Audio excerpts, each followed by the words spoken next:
¿Has pensado alguna vez en lo que se esconde detrás de las historias prohibidas del viejo oeste?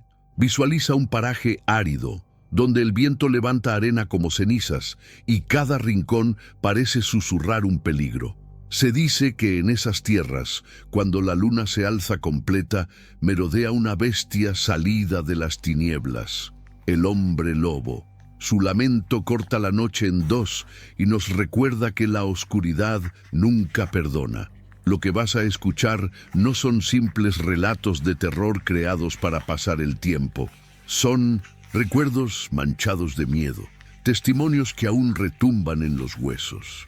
Joaquín Murrieta, cargando culpas que jamás cicatrizaron, siguió el eco de un caserío borrado del mapa, donde una familia se desvaneció en la nada. Los que huyeron aseguran que la tierra misma respira allí y que la criatura sigue acechando, esperando a ser invocada con un solo nombre. Imagina esta visión: un campo marchito bajo un firmamento ennegrecido, los tallos quebrándose como si fueran huesos secos y dos destellos incandescentes observando desde la penumbra. No es un invento, es un secreto maldito, y Murrieta, marcado por promesas rotas y recuerdos que lo persiguen, será quien se atreva a enfrentarlo. Bienvenido al canal Los Pesadillos de Murrieta, donde las leyendas malditas del desierto y las sombras que nadie se atrevió a nombrar vuelven a respirar. Si estas historias te estremecen, suscríbete y únete a nuestra cuadrilla maldita. Sin más demora, vamos directo al punto. San Esteban parecía un pueblo detenido en un respiro eterno, como si la misma tierra hubiese decidido abandonarlo. El aire cargaba un olor a hierro y ceniza, y las casas de adobe se inclinaban bajo el peso de un silencio que dolía. Las ventanas, abiertas apenas lo suficiente para dejar escapar un murmullo, parecían ojos cansados que vigilaban desde la penumbra. Nadie caminaba esas calles, ni siquiera los perros, que solían ladrar a todo viajero.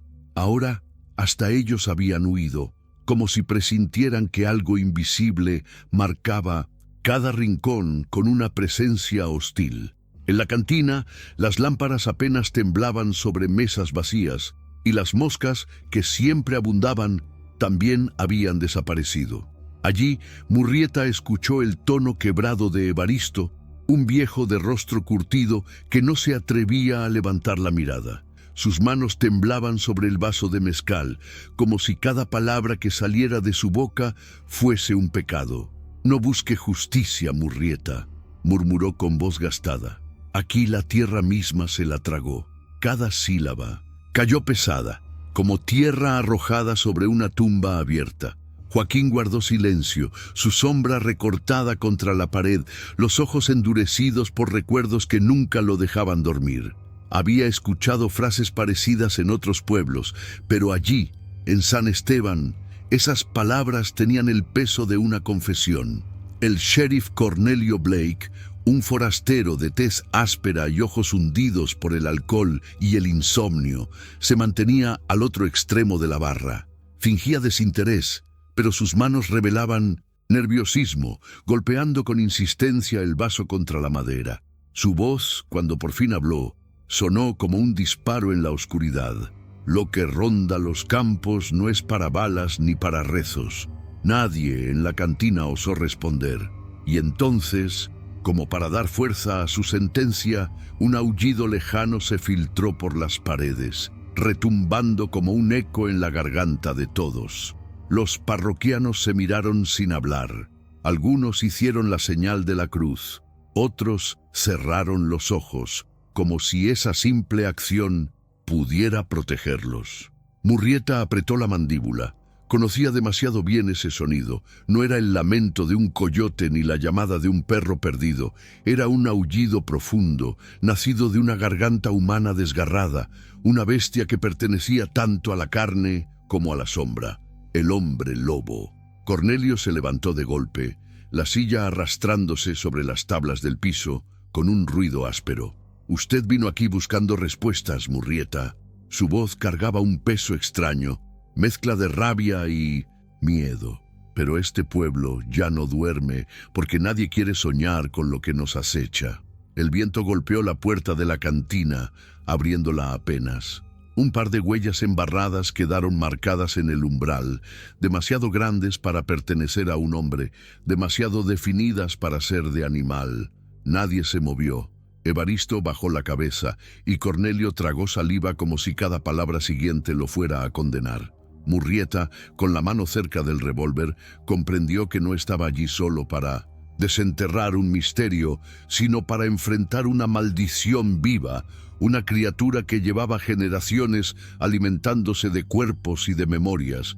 Y mientras el aullido se desvanecía en la distancia, San Esteban parecía respirar de nuevo, como si las paredes mismas reconocieran que la bestia ya los estaba escuchando. El silencio que siguió fue más insoportable que el sonido, un silencio cargado de presagios, como la calma antes de que la tierra se abra bajo los pies. Murrieta sabía que lo peor aún no había llegado, y en lo más profundo de su pecho, la vieja herida de sus pérdidas comenzó a arder, recordándole que en San Esteban cada sombra estaba dispuesta a reclamar otra alma. La hacienda de los Valenzuela se alzaba en silencio, intacta y maldita, como un cadáver que se niega a descomponerse.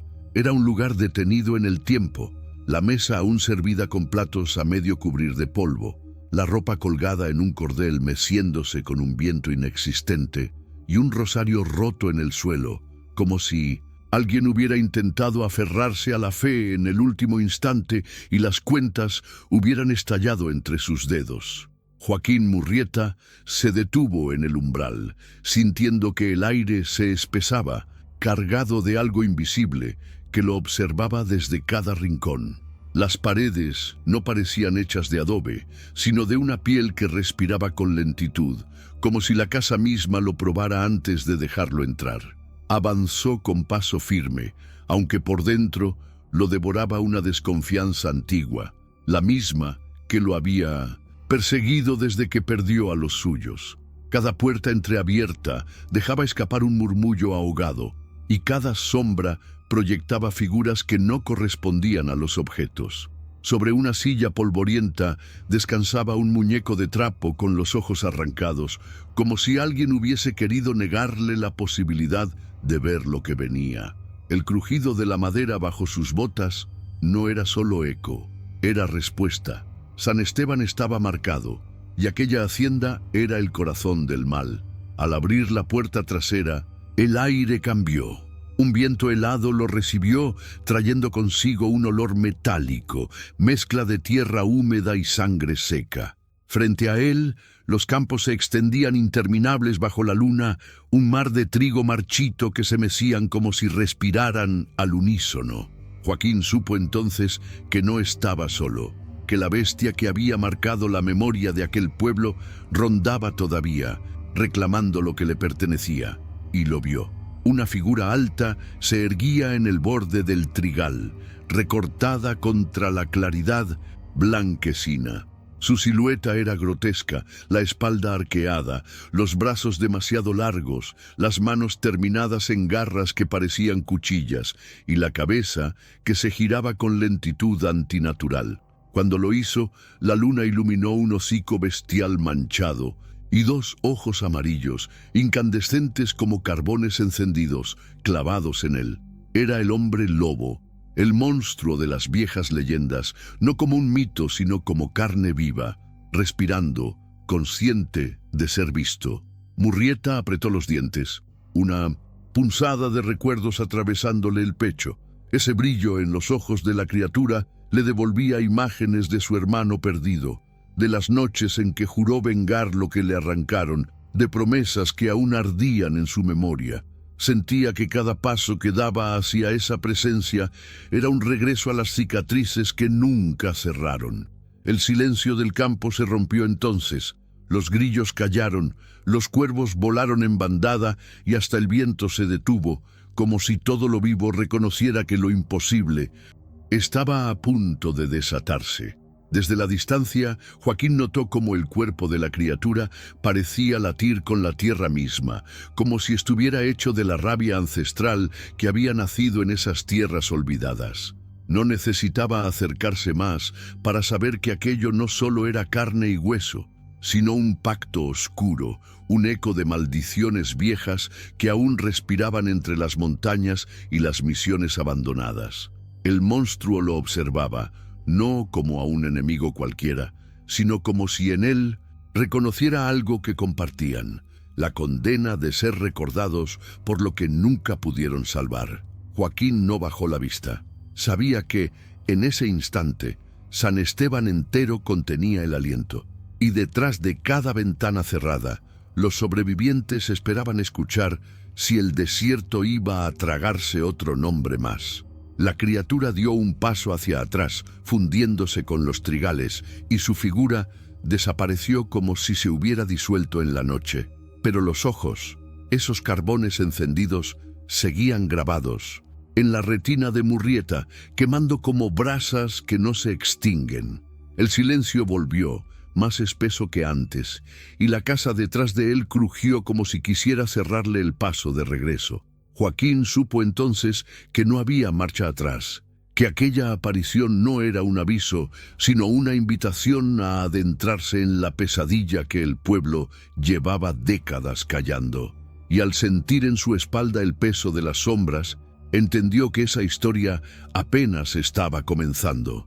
El monstruo se desvaneció entre los entallos del maíz como un espectro de carne y hueso, sin quebrar una rama, sin alterar el silencio, como si el campo entero lo protegiera. Murrieta permaneció inmóvil, la mano en el revólver, aunque sabía que disparar en ese instante hubiera sido tan inútil como rezar frente a un muro vacío. No dio un paso más. Conocía las trampas invisibles del desierto, esas que no se veían hasta que uno quedaba atrapado en ellas para siempre. El trigal era una boca abierta, una jaula hecha de sombras y raíces, y entrar allí sería como entregarse. Regresó al pueblo con el rostro endurecido, la mirada fija en un punto lejano, como si arrastrara consigo el reflejo de esos ojos amarillos que lo habían marcado. San Esteban lo recibió con las puertas cerradas, como si las casas también temieran mirar de frente lo que rondaba sus tierras. Esa noche, en la soledad de la posada, Joaquín abrió su cuaderno y dejó que la pluma arañara el papel. Escribir era lo único que le quedaba para no perderse en la oscuridad que llevaba dentro, esa que le recordaba cada nombre perdido, cada promesa que jamás pudo cumplir. Afuera, el viento soplaba con un lamento extraño, un sonido que no parecía venir de las montañas ni del desierto, sino de algo más profundo, como si el mismo aire cargara la memoria de los desaparecidos.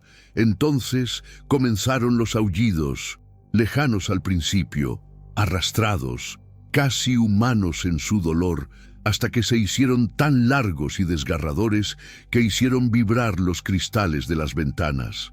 La madera de la habitación crujió como si quisiera separarse, y las lámparas se agitaron aunque no hubiera corriente alguna. Joaquín cerró los ojos por un instante, y lo que escuchó no fue solo el eco de una bestia. Eran voces que parecían pedir ayuda, lamentos atrapados en la garganta de un monstruo que había devorado más que cuerpos. El portazo repentino lo obligó a alzar la vista. Allí, enmarcado por la penumbra del pasillo, estaba Evaristo. El viejo parecía más encogido que en la cantina, con la piel pegada a los huesos y los ojos hundidos en una mezcla de miedo y resignación. No entró de inmediato, se quedó un instante en el umbral, como si las palabras que iba a pronunciar lo condenaran. «No es la primera vez», dijo, y su voz sonó como la grieta de una piedra vieja. «Hace 20 años desapareció otra familia, los Arámbula. Nadie volvió a verlos». Murrieta lo observó en silencio, pero dentro de él algo se quebró. Una línea invisible conectaba esas desapariciones. Primero los Arámbula, ahora los Valenzuela, y siempre el mismo rastro borrado por el miedo. No eran accidentes ni castigos divinos, era el mismo monstruo, reclamando vidas con una paciencia infinita. Evaristo dio un paso al interior y cerró la puerta tras de sí. Sus manos temblaban y en ellas llevaba un crucifijo ennegrecido por el fuego. Lo dejó sobre la mesa como si le pesara demasiado. «Yo era niño cuando ocurrió», confesó. «Escuchamos los gritos aquella noche, pero nadie salió a ayudarlos. Nos escondimos y al amanecer solo quedaron las huellas. Eran como las que viste hoy, Murrieta, demasiado grandes, demasiado marcadas para pertenecer a un hombre». La voz del anciano se quebró y Joaquín sintió que aquel relato no solo hablaba del pasado, sino de una herida aún abierta en todos los que habían sobrevivido a costa de callar. El viento volvió a azotar la posada y el crucifijo sobre la mesa se movió unos centímetros, como empujado por manos invisibles. Murrieta supo entonces que la advertencia no era solo un recuerdo, era el preludio de lo que aún estaba por desatarse, una señal de que la criatura no había terminado con San Esteban, ni con él. Cornelio Blake resistió todo lo que pudo, refugiándose en silencios y tragos de whisky, pero bajo la mirada de Murrieta terminó cediendo. El aire en la oficina del sheriff era pesado, cargado de polvo y secretos, y las lámparas parpadeaban como si alguien invisible soplara la llama. Con un gesto cansado, Blake sacó de un cajón un legajo amarillento de papeles manchados por la humedad. Lo extendió sobre el escritorio, evitando mirar directamente a Joaquín, y con voz grave dejó caer la verdad que había ocultado demasiado tiempo. En los archivos está escrito lo que nadie se atreve a nombrar.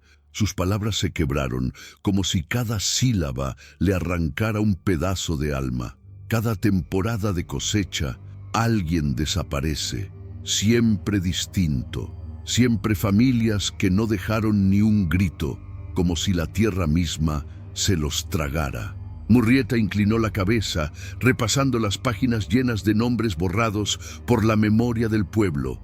Había marcas, descripciones, testimonios cortados de raíz, un mismo rastro en todas las escenas, garras profundas incrustadas en la madera de las puertas, como si algo hubiese intentado arrancarlas de cuajo. Sangre seca dibujando líneas en los surcos de los campos, señales que parecían más un ritual que un crimen.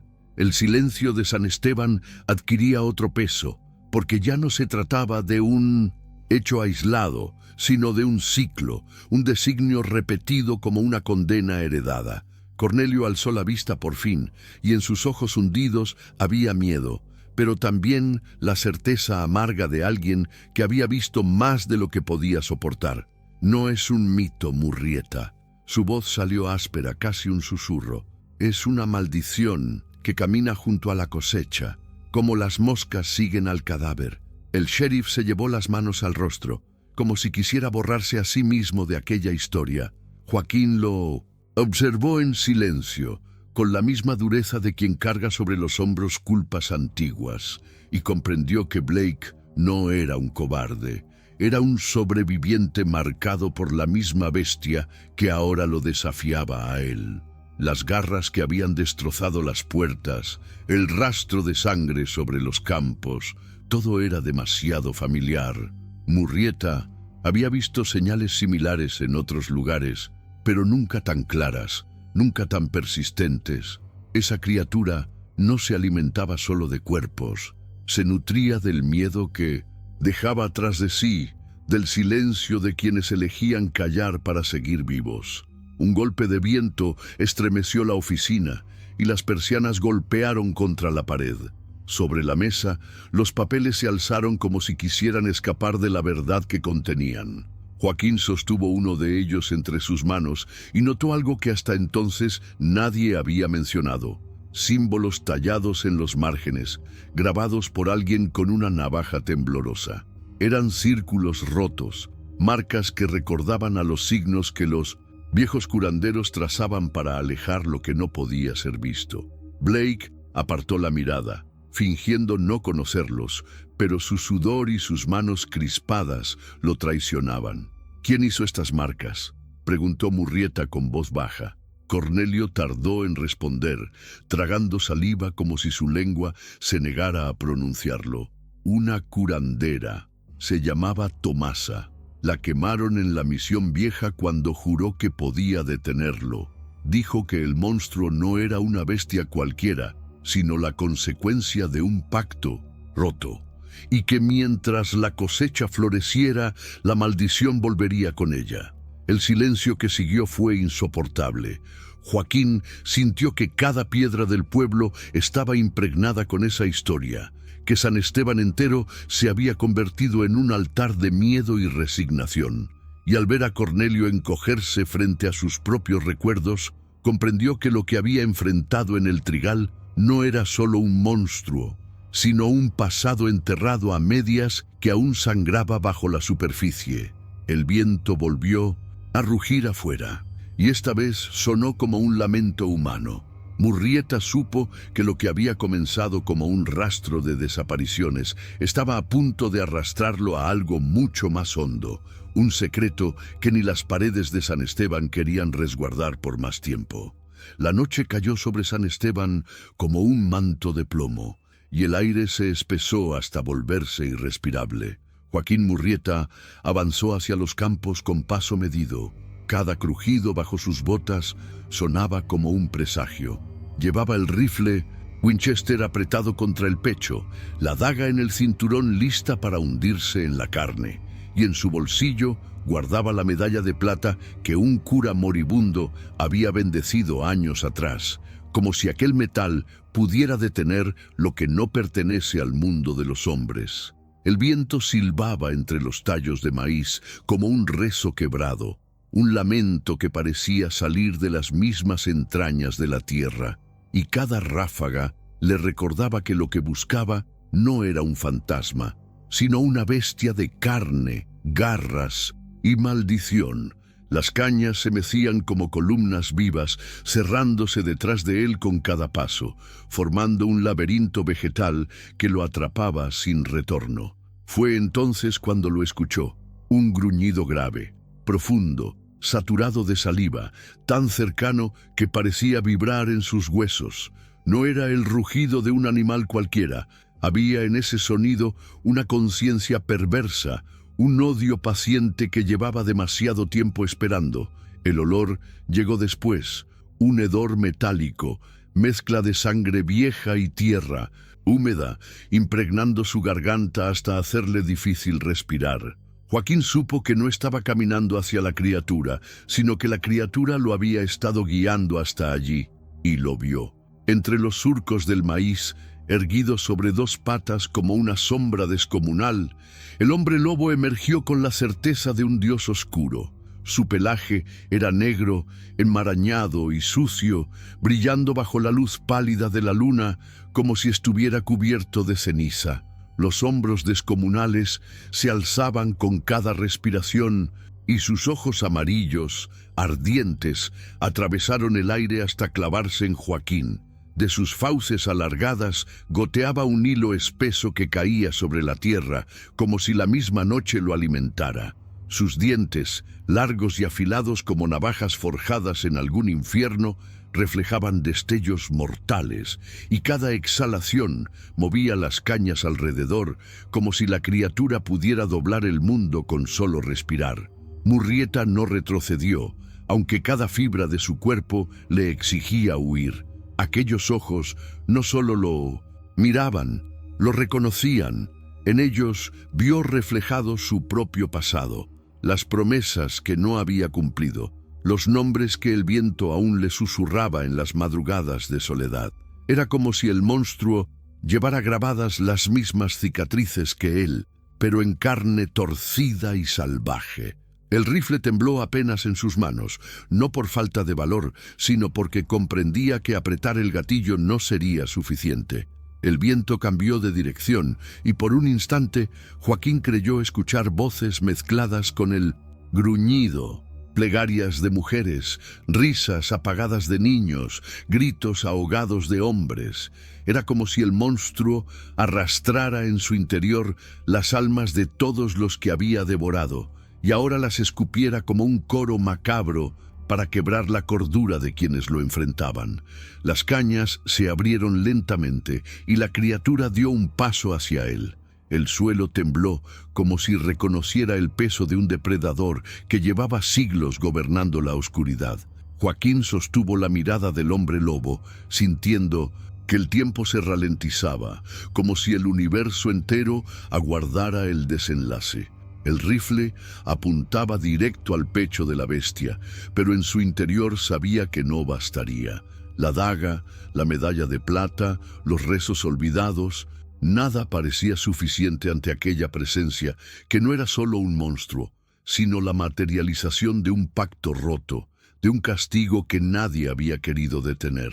El silencio se quebró con un aullido que partió la noche en dos, un lamento que hizo vibrar los campos y que San Esteban entero escuchó, incluso aquellos que cerraban los ojos en sus casas. Y en ese instante, Joaquín comprendió que no estaba frente a una simple cacería, sino frente al destino que lo había estado persiguiendo desde el día en que juró vengar lo que le arrebataron. El monstruo avanzaba y la tierra, los cielos y el pasado parecían avanzar con él. El disparo quebró la noche como un relámpago seco, y el fogonazo iluminó por un instante la silueta monstruosa entre los tallos. La bala de plata rozó el hombro de la criatura, arrancándole un rugido que no era solo de dolor, sino de furia ancestral.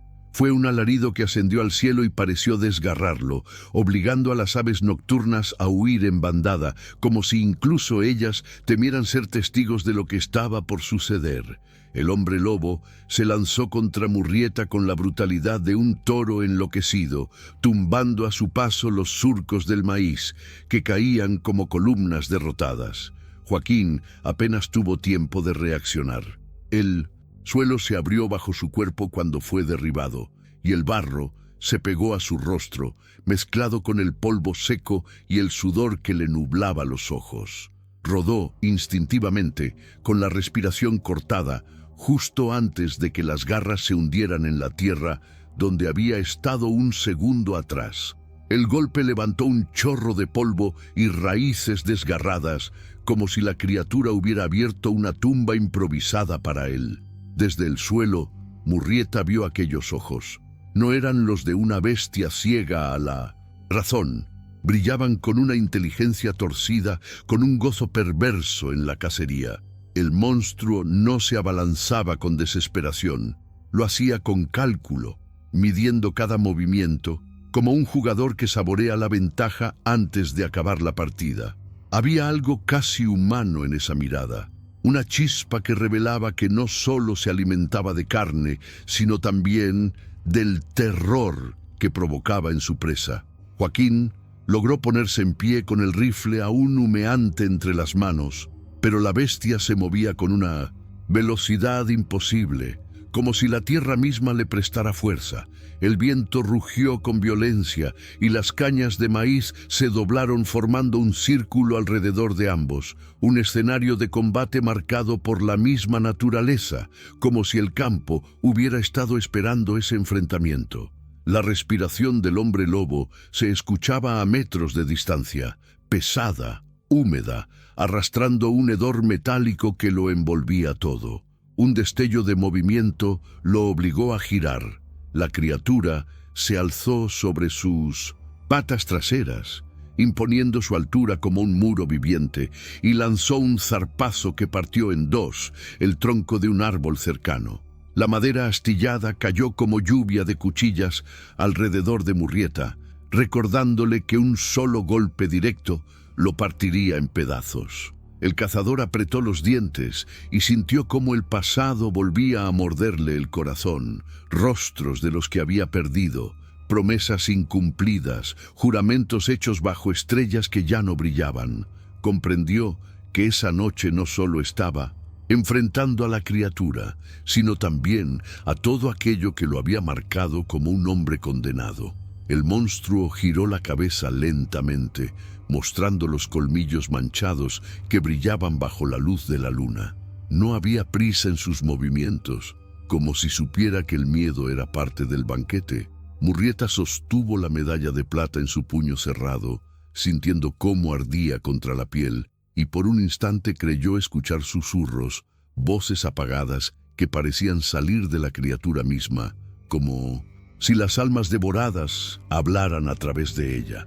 El corazón de Joaquín latía con la violencia de un tambor de guerra, y en ese instante comprendió que su enemigo no era un animal perdido en la noche, sino una maldición consciente, un depredador que disfrutaba del juego antes de reclamar la vida de su presa.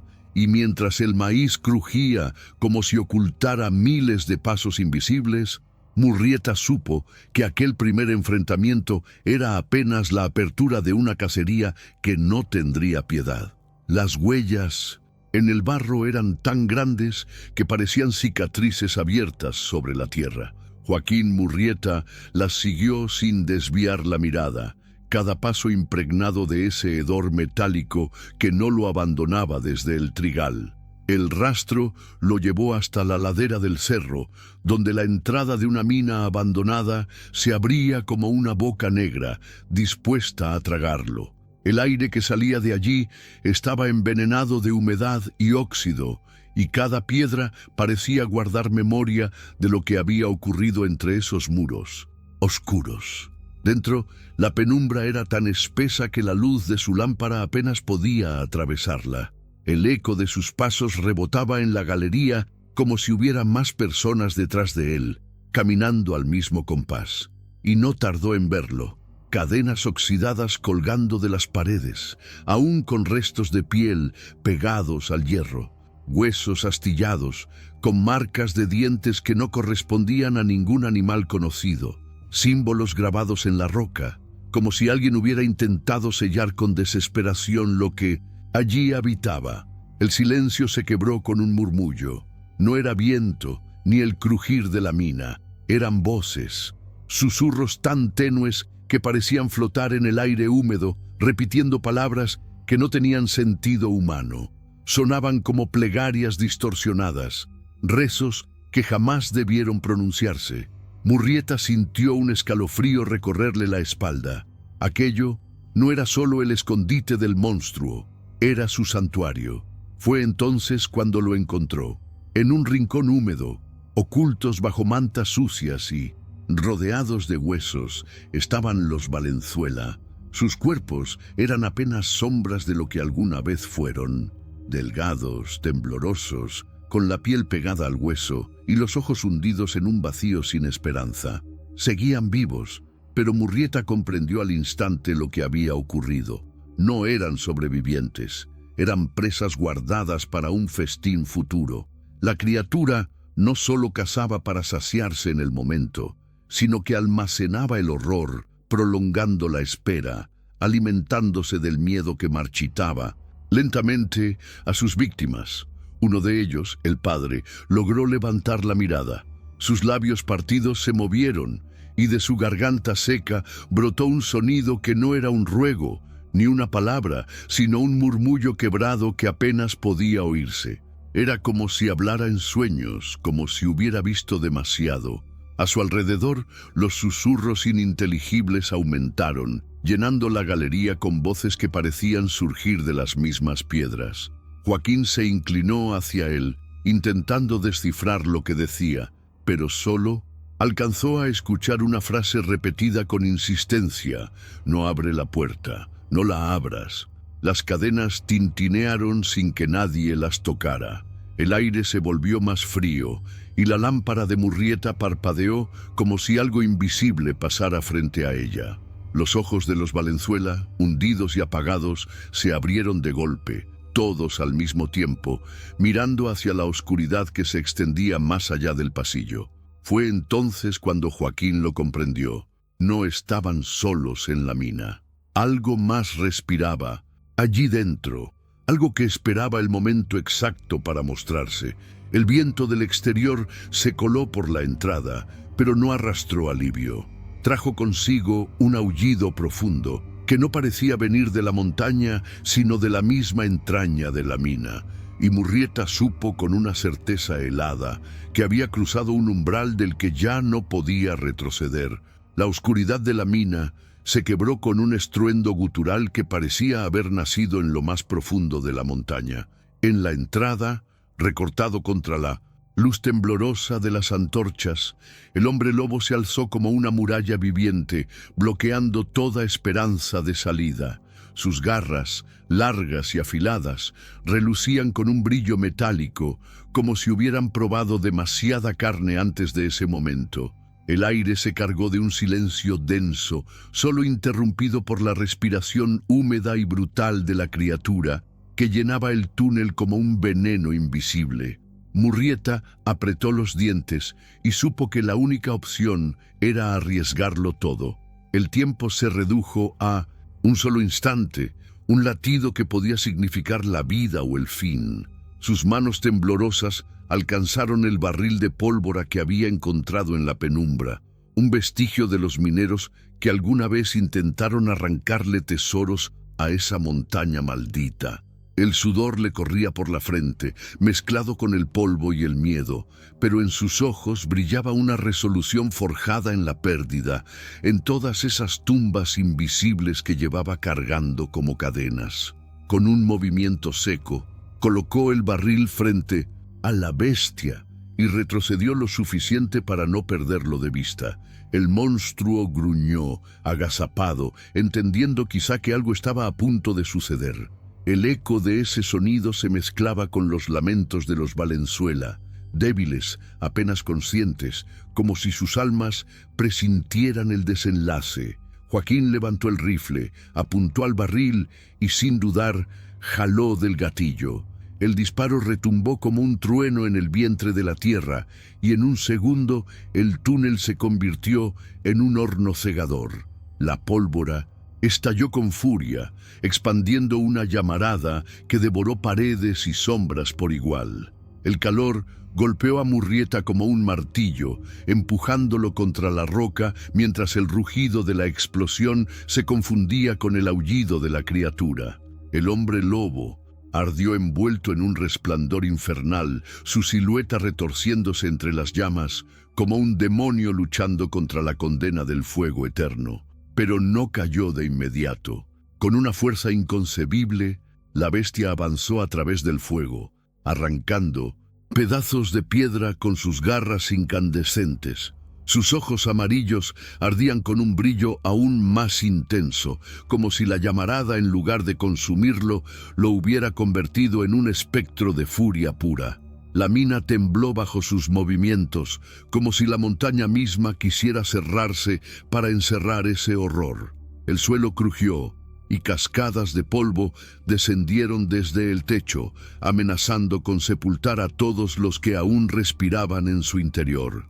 Murrieta, con el cuerpo golpeado por la onda expansiva y los oídos zumbando como campanas rotas, observó cómo la criatura, envuelta en fuego, se lanzó hacia la oscuridad del túnel. Su rugido final se extendió como un presagio, un alarido que no pedía piedad ni prometía descanso. Era la promesa de un regreso, de una cacería inconclusa.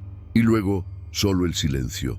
Un silencio demasiado espeso, roto apenas por el chisporroteo de las llamas que morían poco a poco en las paredes ennegrecidas. El humo llenaba la galería y Murrieta sintió en su pecho esa certeza amarga que lo había acompañado toda su vida. Nada termina con el fuego, nada muere de verdad en la oscuridad del desierto. A sus espaldas, los Valenzuela temblaban, entre la esperanza de haber sobrevivido y el miedo de que aquello no hubiera sido más que el comienzo. El eco del rugido seguía flotando en sus oídos, como si la criatura aún respirara en las entrañas de la mina, aguardando el momento preciso para volver a reclamar lo que le pertenecía. El amanecer sobre San Esteban no trajo alivio. La luz dorada apenas rozaba los muros de adobe cuando Murrieta apareció guiando a los Valenzuela, arrastrando sus cuerpos exhaustos como si fueran espectros que hubieran escapado de una fosa. Sus pasos eran débiles, pero aún había vida en ellos. una vida marcada como un sello imposible de borrar. En la entrada del pueblo, el sheriff Blake lo esperaba. Su semblante no mostraba triunfo ni gratitud, sino un cansancio que parecía más antiguo que las mismas montañas.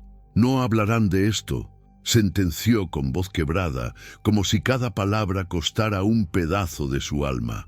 «Hay secretos que nunca deben pronunciarse». Murrieta no respondió. Su silencio era más elocuente que cualquier juramento. Montó su caballo y observó el horizonte.